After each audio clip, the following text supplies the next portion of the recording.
Hey everyone, I'm Joe and I'm an IT specialist here at Nagios, and in today's video I'll be showing you how to monitor Windows 7 machines with NSClient++ using Nagios XI.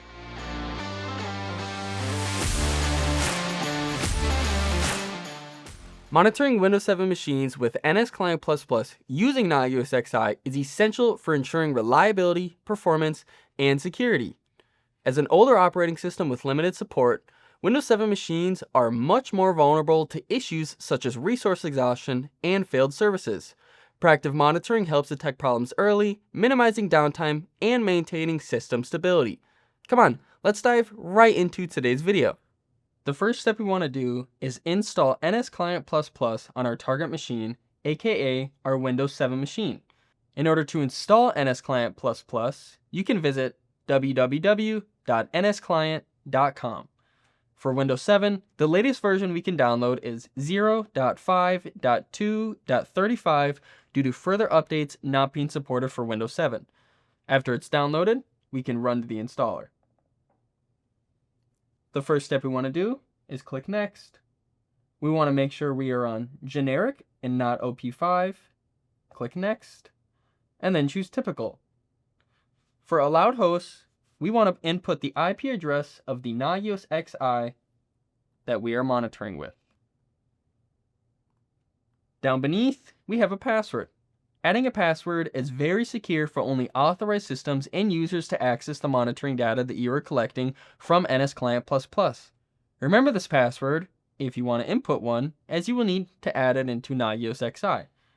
For demo purposes, I'm going to make my password test.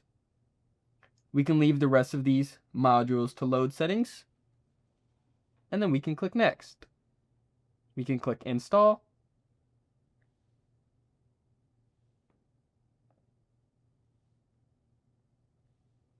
and then after it's fully installed, we can click Finish. From this point on, we want to open Notepad and run it as administrator. We can right-click it, and then click Run as Administrator. Now that we have our Notepad in administrator mode, we can head to File Explorer, go down to Computer, click on your local disk drive, click on Program Files, then NSClient++, and then we want to find the NSClient configuration setting file. We want to open this, and then we want to copy all the contents that are in here. After it's copied, you can close out of it, and then we want to paste it directly into the notepad that you open as administrator. From here, we have all of our checks that we can monitor. If it says 1 next to it, it's enabled. If it says a 0 next to it, it's disabled. If you want to disable something, you can delete the 1 and type a 0. In my configuration file, every one of these are enabled.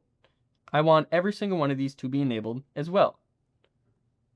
After you've configured all of your check intervals, such as check disk, check system, etc., you can click File, Save As.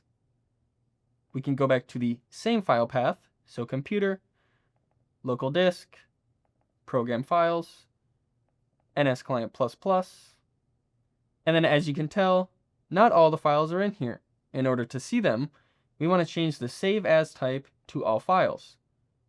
After you've done that, you want to save it into the NSClient configuration file. We can click on it, press Save, and then press Yes to replace it. From here, we can close out of all these windows. The next step is to open our services and restart the NSClient service.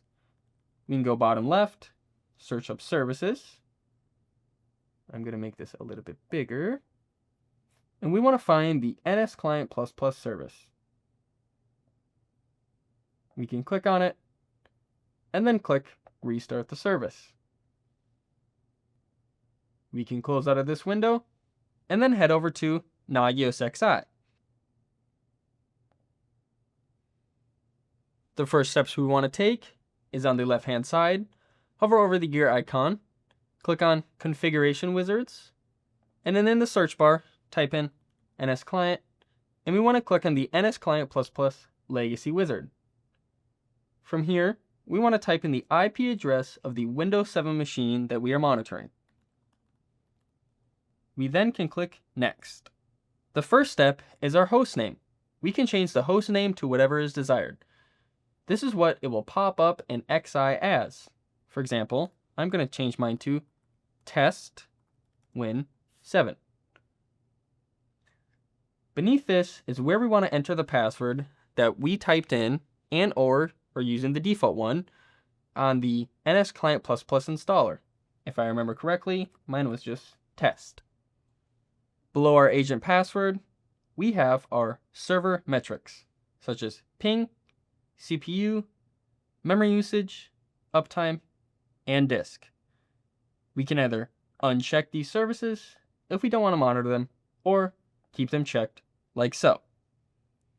For the thresholds, such as warning threshold or critical threshold, we can change it to any % desired. For example, if you want to get notified about the CPU usage being lower than the default, such as 70%, we can change it to that desired percentage.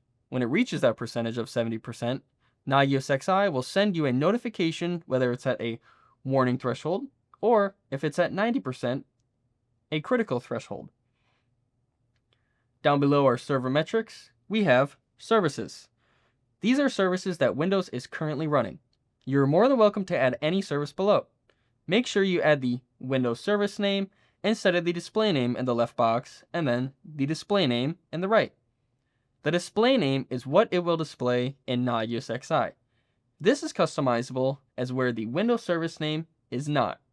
In order to find your Windows services, you can type in services in the Windows search bar and find the service name. Down below our services, we have processes. The default process it adds is explorer.exe. Again, if you want to add more processes, such as mssense.exe, you can do so here. You can use the Windows Resource Monitor to find the active processes. And lastly, we have performance counters. I'm going to leave this default for demo purposes. This specifies any performance counter that should be monitored. After these settings are configured to your liking, we then can scroll to the bottom of the page and click Next. On this page, we have our check interval settings. The top box is, under normal circumstances, Nagios XI will monitor the host and service every 5 minutes. This is customizable to your liking, whether you want Nagios XI to monitor your host and service quicker or take a longer time. Beneath, we have Nagios XI will recheck the host and service every 1 minute up to 5 times before sending a notification. These numbers are customizable as well. If you have more critical information, we recommend lowering the time to 2 or even 3 times before sending a notification so you get a notification faster.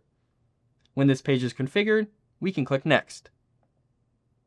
On this page, we have our notification settings. Nagios XI has a default of sending a notification immediately, but you can turn them off completely, or you can wait a certain amount of time before they are sent. On our next page, we have desired host, service, and parent host. I will be leaving this default for demo purposes. We can scroll down to the bottom again and click Next. We then can click Apply, and we are successfully monitoring a Windows 7 machine with Nagios XI using NSClient++. And that's it. I hope everyone is able to follow along today's video super easily and are currently monitoring their Windows 7 machines with NSClient++ using Nagios XI. If you need any more support and/or additional assistance, you can visit us at support.nagios.com. Be sure to leave a like, subscribe, and comment for any more videos you'd like to see regarding Nagios products. Thanks for watching and happy monitoring!